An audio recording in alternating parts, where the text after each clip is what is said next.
Assalamu alaikum students. My name is Sir Shahrukh and I am your physics teacher. This lecture is for class first year. हम लोग अपना 7th chapter पढ़ रहे थे oscillations और हमने ऑलमोस्ट सारा चैप्टर कंप्लीट कर लिया था सिवाय हमारे इस टॉपिक के 7.9 फेज़। तो मैं दोबारा से याद दिलाता चलूँ, हम ऑसिलेशंस का चैप्टर पढ़ रहे हैं जिसमें आपके पास ऑब्जेक्ट्स के वाइब्रेटरी मोशंस को डिस्कस किया गया, vibratory motion of the object को, और हमने इसको सिंपल हार्मोनिक मोशन कंसिडर किया है जिसमें हमने फ्रिक्शन नेगलेक्ट की होती है और आपका मोशन वाइब्रेटरी होता है and all that, restoring force होती है समथिंग, जो भी हमने पढ़ लिया था सारा कुछ। ठीक है, हमने एक सर्कुलर ऑब्जेक्ट लिया था, उसको सर्कुलर पाथ में मूव करवा के उसके भी एक कंपोनेंट को हमने ये शो किया था कि वो भी वाइब्रेटरी मोशन यानी SHM शो कर रहा होता है। ठीक है, जैसे इस एग्जांपल में अगर आप इस डायग्राम में अगर आपको याद हो, यहाँ पे आपने इस कंपोनेंट को एक्स कंपोनेंट को लेकर आपने ये प्रूव किया था कि ये क्या करता है, जैसे जैसे ऑब्जेक्ट सर्कुलर पाथ में मूव करता है तो ये आपका जो कंपोनेंट ऑफ दिस डिस्प्लेसमेंट का एक्स कंपोनेंट है ये आपके पास SHM शो करता है। ऐसे कैसे, मतलब पहले आपके पास अगर आप इस चीज़ को मीन पॉइंट लेते हैं तो आपके पास पहले यहाँ पर अगर ऑब्जेक्ट है आपके पास, ये जो P पॉइंट है यहाँ पर है, तो आपकी डिस्प्लेसमेंट कितनी है, 0। फिर जब ऑब्जेक्ट सर्कुलेट करना शुरू होगा तो आपकी डिस्प्लेसमेंट इंक्रीज डिक्रीज, नेगेटिव की तरफ इंक्रीज, फिर डिक्रीज, फिर 0, फिर मैक्सिमम अगेन, फिर 0, फिर मैक्सिमम, फिर 0। तो इस तरह आपकी वाइब्रेशंस जो थी वो शो हो रही थी एक्स कंपोनेंट की मदद से। अच्छा, ये सब हमने देख लिया था। अब हमने आज क्या पढ़ना है, फेज़। फेज़ क्या करता है आपके पास, उसी वाइब्रेटरी मोशन शो करते हुए कंपोनेंट यानी एक्स कंपोनेंट जो आपने लिया था डिस्प्लेसमेंट का, और एक्स कंपोनेंट आपको पता है किसके बराबर होता है, x is equal to x naught cos theta, और एक्स नॉट क्या था, मैक्सिमम डिस्प्लेसमेंट थी सेंटर से, और यहाँ पे आपके पास थीटा क्या है, अगर इसको एंगुलर डिस्प्लेसमेंट कहा जाए तो इसको हम लिख सकते हैं एंगुलर वेलोसिटी मल्टीप्लाई टाइम। क्यों? क्योंकि वेलोसिटी क्या होती है, डिस्प्लेसमेंट डिवाइडेड बाय टाइम। तो टाइम इधर आके अगर मल्टीप्लाई हो जाए तो आपके पास ये लिखा जा सकता है। ठीक है, तो आपने W is equal to theta by t को आपने लिख लिया theta is equal to W into t. ये बहुत ईजी सी बात है, मैंने बताई थी काफ़ी दफ़ा आपको। बहरहाल थीटा की जगह हमने ओमेगा टी भी लिख लिया या WT भी लिख लिया, हम ये लिख सकते हैं। ये जो चीज़ है आपके पास, ये वो कंपोनेंट है जो आपके सर्कुलर पाथ में मूव करते हुए ऑब्जेक्ट का एक्स कंपोनेंट है, जो कि सिंपल हार्मोनिक मोशन शो कर रहा होता है। साथ साथ जैसे जैसे ऑब्जेक्ट सर्कुलेट कर रहा होता है ये कंपोनेंट आपके पास SHM शो कर रहा होता है। अब हमने ये देखना है टोटल सर्कल में 360 डिग्रीज होते हैं, तो इसी तरह एक ऑब्जेक्ट जो सिंपल हार्मोनिक मोशन शो करेगा उसके पास जो सर्कुलर मोशन शो करते हुए ऑब्जेक्ट का एक कंपोनेंट ही है, उसके भी 360 फेजेस होंगे। तो फेज़ क्या है, फेज़ ऐसी क्वांटिटी है जो क्या शो करेगी, एक ऑसिलेटर यानी सिंपल हार्मोनिक मोशन यानी वाइब्रेटरी मोशन शो करते हुए ऑब्जेक्ट की स्टेट्स को शो करेगी। तो टोटल 360 सर्कुलर मोशन के टाइम डिग्रीज है, तो उस SHM शो करते हुए ऑब्जेक्ट की भी टोटल 360 स्टेट्स होंगी यानी 360 फेजेस होंगे। तो फेज़ को इस तरह डिफाइन कर सकते हैं कि फेज़ आपके पास क्या चीज़ है, द एंगल या the quantity which specifies the displacement x and the direction of the motion of the point executing SHM is called its phase। अब बात यहाँ पे आती है, नई बात यहाँ पे डायरेक्शन की।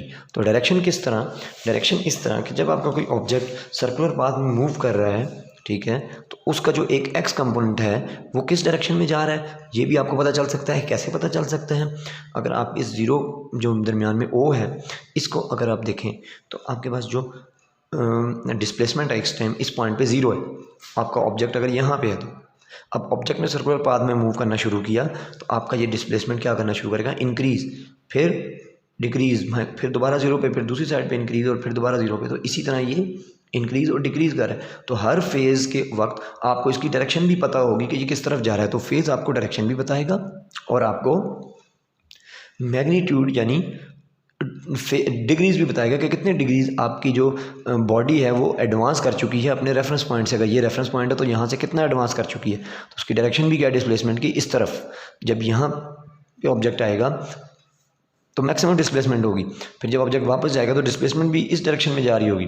तो फेज़ आपको डायरेक्शन भी बताता है और स्टेट भी बताता है कि आपका ऑब्जेक्ट किस स्टेट पर है या कितने फेज़ पर है, यानी कितनी डिग्रीज रोटेट कर चुका है या एडवांस कर चुका है अपने रेफरेंस पॉइंट से। ठीक है, तो हम ये देखते हैं फेज़ के बारे में अब कि फेज़ आपके पास डिनोट किससे होता है।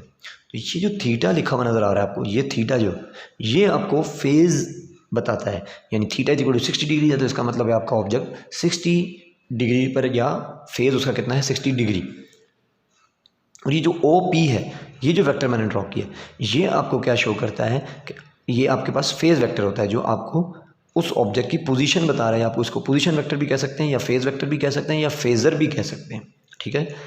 तो ये आपके पास फेज़ वेक्टर है, ये आपके पास थीटा फेज़ है, जो आपको ये बताएगा कि आपका ऑब्जेक्ट मीन पॉइंट, यानी अगर ये रेफरेंस पॉइंट है तो इससे कितना एडवांस कर चुका है, ये आपके पास यहाँ से डिनोट हो जाएगा, ठीक है, थीटा से 60 डिग्री। थीटा को आप ओमेगा टी भी लिख सकते हैं, डब्ल्यू टी भी लिख सकते हैं, लेकिन ये अगर आपके पास एक ऑसिलेटर है तो उसके लिए ये रिलेशन। लेकिन अगर आपने किसी ऑसिलेटर को दूसरे से कंपेयर करना है तो उस टाइम आप एक का फेज़ कुछ और होगा, दूसरे का फेज़ कुछ और होगा, तो डेफिनेटली उन दोनों के दरमियान कोई डिफरेंस है, उनके फेजेस के दरमियान।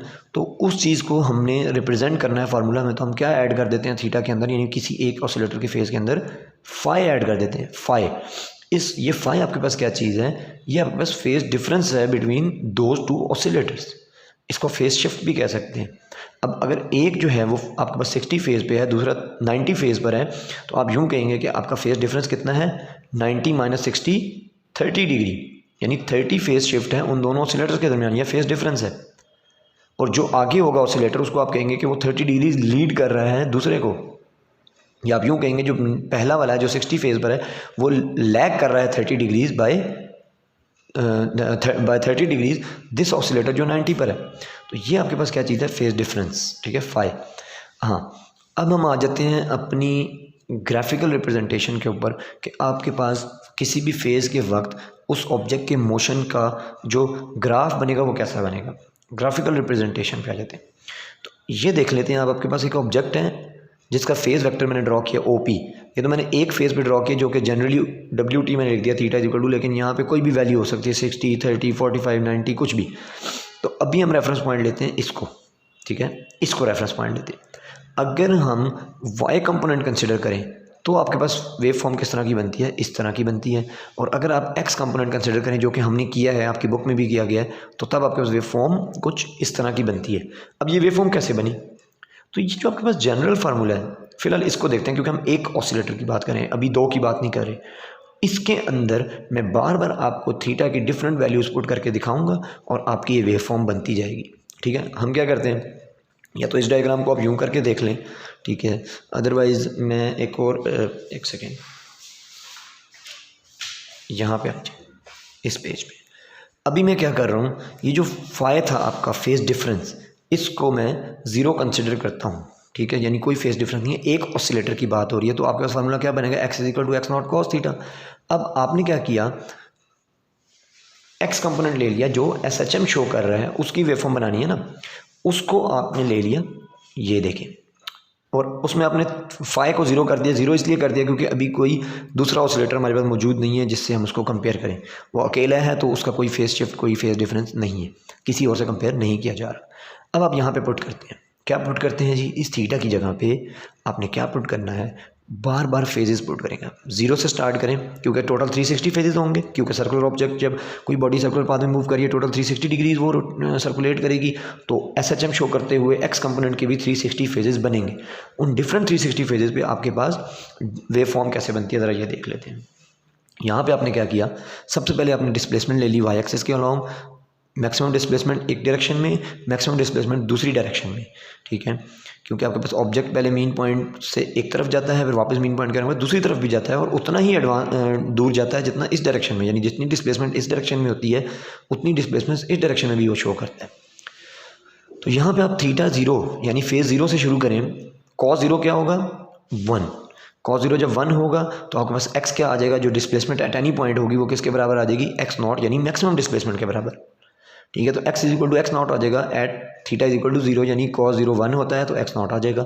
फिर आप x को थीटा को 30 यानी फेज को 30 पुट करें, तब आपके पास क्या वैल्यू आएगी 0.866 यानी 86% ऑफ मैक्सिमम x नॉट। तो आपके पास 30 डिग्री पे क्या ग्राफ बनेगा, थोड़ा सा नीचे, मैक्सिमम ये है उससे थोड़ा सा नीचे यहाँ पे, ठीक है। फिर आपके पास नेक्स्ट पॉइंट कितने पर आ रहा है 60 डिग्री, फेजेस बढ़ाए जाएँ 60 डिग्री, तब 0.5x0 यानी 50% ऑफ द मैक्सिमम। तो अब आपके पास 60 डिग्री के ऊपर कितनी एडवांसमेंट हुई है, कितना मैक्सिमम वैल्यू आ रही है डिस्प्लेसमेंट की, हाफ ऑफ द मैक्सिमम यानी हाफ 50% यहाँ पे, ठीक है 60 डिग्री पे हाफ। फिर आ जाएँ 90 डिग्रीज पे, cos 90 क्या होता है 0, तो 0 मल्टीप्लाई x0 क्या हो जाएगा 0, तो आपकी डिस्प्लेसमेंट कितनी आ जाएगी 90 डिग्रीज पे 0।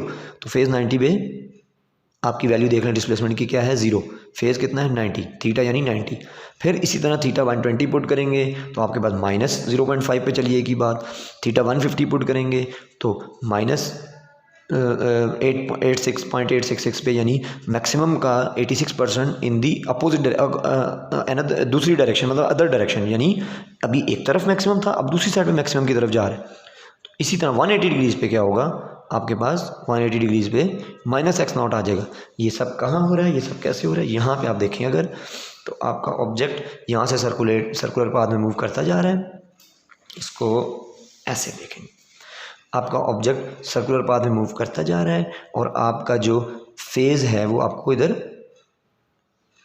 डायरेक्ट शो होता जा रहा है। यहाँ पे जब ऑब्जेक्ट था तो maximum x is equal to x0 जब ऑब्जेक्ट इस पॉइंट पे था, फिर जब 90 डिग्री एडवांस हो गया तो आपके पास फेज़ कितना आ गया और डिस्प्लेसमेंट कितनी आ गई 0। फिर जब आपका ऑब्जेक्ट 180 डिग्री एडवांस हो गया, यहाँ से 180 डिग्री एडवांस हो गया तो आपके पास अपोजिट डायरेक्शन में मैक्सिमम x0 आ गया, ठीक है।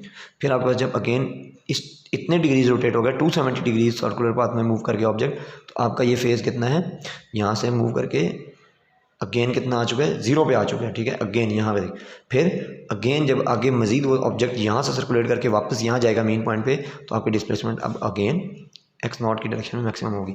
तो ये वैल्यूज आप खुद से पुट करेंगे तो भी आपको सही से समझ आएगी। ये सारी वैल्यूज मैंने पुट करके यहाँ पे आपको दिखा दी हैं, ये आप पुट करते जाएँ खुद से तो आपके पास ये वेव फॉर्म बनती जाएगी। कब, जब आपका फाई 0 है। अब आप एक और ऑसिलेटर लें जिसमें आपका फाई आप रखते हैं 90, यानी जितना जितना थीटा होगा उसमें 90 ऐड करते जाना है, यानी उसमें फेस शिफ्ट लाते जाना है। तो फाई आपका 90 अगर, तो x क्या होगा, x0 cause of theta plus 90, ठीक है। अब थीटा क्या है पहले 0, अब 0 कॉज है प्लस 90 करेंगे कॉज 90 हो जाएगा, कॉज 90 क्या होता है 0, तो x क्या आ जाएगा x0 इंटू 0 यानी 0। तो अभी 0 फेज़ के ऊपर, यानी थीटा जब आपका 0 है, फेज़ 0 है आपका, उस टाइम आपकी डिस्प्लेसमेंट कितनी आएगी 0। क्यों, क्योंकि अब उसमें कॉज में 90 ऐड हो गया और कॉज 90 कितना होता है, कॉज 90 अब देखें 0, ठीक है। तो यहाँ पे 0 आ जाएगा। फिर इसी तरह x is equal to x0 जब आपका फेज़ 90 हो गया, अब आपका फेज़ 90 है बट फेज़ शिफ्ट भी देना 90 डिग्रीज का, तो जब 90 प्लस 90 करेंगे फेज़ शिफ्ट, ये तो फाई देखें 90 रहेगा ना कॉन्स्टेंटली, तो ये क्या हो जाएगा 180 और cos 180 कितना होता है -1, तो -1 इंटू x0 क्या हो जाएगा -x0। तो 90 के ऊपर आपका वैल्यू क्या आएगी x की इस दफ़ा -x0। फिर इसी तरह आप 180 पुट करें, 270 पुट करें, 360 पुट करें थीटा को यानी फेज़ को, तो आपके पास 90 ऐड करके ये वैल्यूज़ आती जाएंगी। ये ऊपर से आप जब ऊपर वाला कर लेंगे ना ये, तो आपको नीचे वाला खुद ही समझ आ जाएगा, ठीक है। तो ये वैल्यूज़ आपके पास आएंगी, इनको जब आप प्लॉट करेंगे तो आपके पास ये वेव फॉर्म बनेगी। अब इन दोनों वेव फॉर्म्स को अगर आप कंपेयर करें तो ये दो डिफरेंट ऑसिलेटर्स हैं। एक ऑसिलेटर का फेज़ डिफरेंस क्या है दूसरे से 90 डिग्री, इन दोनों के दरमियान 90 डिग्री का फेज़ शिफ्ट है, ठीक है। तो जब आप इन दोनों को इकट्ठा एक ही वेव फॉर्म पे ड्रॉ करेंगे, एक ही ग्राफ के ऊपर ड्रॉ करेंगे, तो आपको क्या नज़र आएगा कि ये ब्लैक वाला जो है, ये ब्लैक वाला ये क्या कर रहा है 90 डिग्री लीड कर रहा है दूसरे ऑसिलेटर को, यानी इन दोनों के दरमियान फेज़ शिफ्ट कितना है 90 डिग्री का, ठीक है। अब आपकी बुक में ये सब बना हुआ है, ठीक है। इसको आप गौर से रीड करें, पढ़ें और आप समझें, और फिर अगर कुछ नहीं समझ आती तो आप मुझसे पूछ सकते हैं, ठीक है। बाकी अपना ख्याल रखें। अल्लाह हाफिज़। आपका ये चैप्टर कंप्लीट हो गया, इसको देख लें मज़ीद और फिर मुझसे पूछ सकते हैं आप।